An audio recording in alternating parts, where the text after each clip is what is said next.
Hey kids, this is Ivan. How you doing? I had this epiphany today that was so profound, I had to stop what I was doing and write it down. It was an epiphany about why my job feels so empty and pointless and why it's sucking the life out of me. And I'm willing to bet that this applies to a lot of you as well. So if your job, maybe it's not that hard, but it just feels empty and soul crushing, this might be the reason why. So what's this epiphany, Ivan? The epiphany I had was that all I do in my job all day long is react. I go into various accounts. The machines have ordered items. I go and I see the packages. I react to them. I process them. I put the stuff away. There's other areas I go to and I scan. And if there's not enough of an item, well, I react to that. I scan and I order those items. When those packages come in, you guessed it, I react to them being there and I put these things away. And sometimes a customer comes up to me and they never come up to me to say, hey, Ivan, we love you. Have a piece of cake. Usually there's a problem they want me to solve. So I react to that problem. And that's what I do all day long. And this, for a person like me, that doesn't allow me to be creative. That doesn't allow me to do anything. The only thinking I get to do is how to make us a little bit more efficient. But that's it. Other than that, it's constant stimulus response all day long. There might be people out there for whom jobs like that are totally reactive are good, but not me. And I'm willing to bet if you're watching this video, not you either. So there is another model, if you will, of jobs that are more interactive, where you're reacting, but you're reacting with some kind of influence. And I've had jobs in human services that are an awful lot like that. But the first thing that came to mind when I thought about this and I did some research on this topic was actually the things I do outside of work. When I play in bands, when I play RPGs with my friends, very often what we're doing is we're having this, interaction. We're acting. We're reacting to what the other people are doing, and we're interacting as a whole, creating something together in the broad sense of creation. I have to give my friend Anthony credit for the, action, reaction, interaction model. And this applies to other things in conversations, even in sex, really, it's that kind of interactive dynamic. But you can have jobs that are very interactive in that way as well, and those can be a lot more satisfying to people like us. And then the final method, it's really, you don't find this in a job very often, but you do find it in a business and in some jobs where it's creative, where you get to decide what decisions you're making. You get to decide what to work on. You get to decide what's important. You get to decide, who to react to and what to do and what to focus your attention on. And, for somebody like me, that's a lot more engaging. And they have these engagement surveys that come out, and they've done a lot of research on engagement in jobs. But you ever take one of those engagement surveys your company puts out? I always fail those. But there's some very interesting stuff that they talk about in these things like job autonomy and cognitive engagement.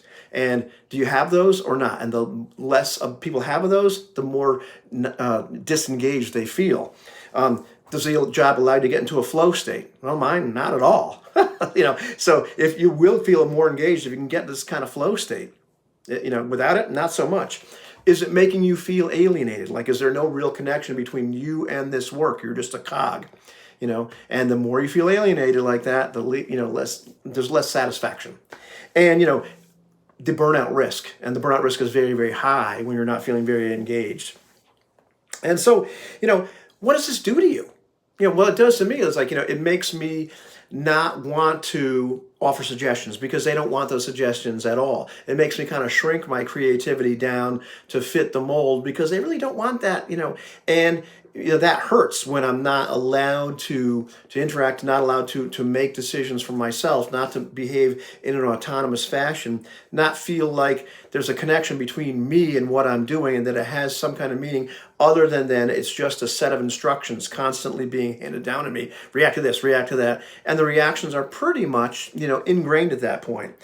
And the thing is, what do you do with this realization? You can't remove reaction from life because a lot of what we do is react to things around us and even in our jobs. But you can take a look at your job. How much of your job involves just reacting and no real thought? Is this something that doesn't feel good? Can you change that? You may have to look at it and decide, what? This isn't doing it for me. All I'm doing is reacting, and I may need to change jobs. I mean, they need to find something that's more interactive, where my contributions are valued, where I'm doing something that I care about, or I may need to take this leap and do something completely different. Maybe start something of my own, or find some job that allows me to be entirely creative and use a lot of initiative in terms of what I want to work on and do, and feel like I can get into this flow state and I really care about this sort of stuff. That may be what you need to do at that point.